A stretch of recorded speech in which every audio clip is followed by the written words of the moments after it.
ময়মনসিংহের হালুয়াঘাটের আলোচিত content creator Ismail হোসেনকে ধর্ষণ মামলায় কারাগারে পাঠিয়েছেন আদালত। পাগলে ভাইছে তো আমার পাগলে ধরছে 2-3 হাজার টাকা তোমার লাউ দেই।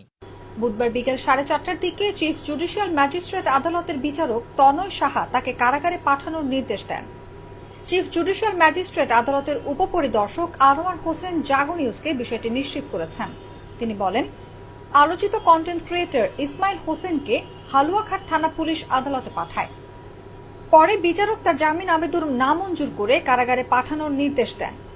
একই দিন ভুক্তভোগী কিশোরীর মা বাদী হয়ে ইসমাইলকে আসামি করে হালুয়াঘাট থানায় ধর্ষণ মামলা করেন। এর আগে মঙ্গলবার দুপুর 2টার দিকে হালুয়াঘাট থানায় আসেন ইসমাইল হোসেন। পরে জিজ্ঞাসাবাদের জন্য তাকে আটক করে পুলিশ। আলোচিত ইসমাইল হোসেন হালুয়াঘাট উপজেলার কালিয়ানিকান্দা গ্রামের বাসিন্দা সুরুজ আলীর ছেলে। তার স্ত্রী সহ 2 সন্তান রয়েছে। মামলা ও পুলিশ সূত্রে জানায়, ইসমাইল হোসেন এবং ওই কিশোরী পাশাপাশি গ্রামে বসবাস করেন। ভুক্তভোগী কিশোরীর মা মানুষের বাসা বাড়িতে কাজ করে সংসার চালাতেন। কিশোরী নিজ বাড়িতে কাজ করত। ওই বাড়িতে প্রায়ই আসা যাওয়া করতেন ইসমাইল হোসেন। কিশোরীর মা বাড়িতে না থাকা সুবাদে বিয়ের প্রলোভনে তাকে ধর্ষণ করেন। এক পর্যায়ে বাসার কাজ করানোর জন্য মাসিক বেতনে তাকে নিজ বাড়িতে নিয়ে যান ইসমাইল হোসেন।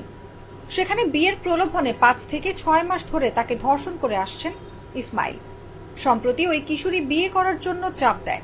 এতে ইসমাইল ক্ষিপ্ত হয়ে খুন করার হুমকি দিলে কিশোরীকে নিজ বাড়িতে পাঠিয়ে দেন।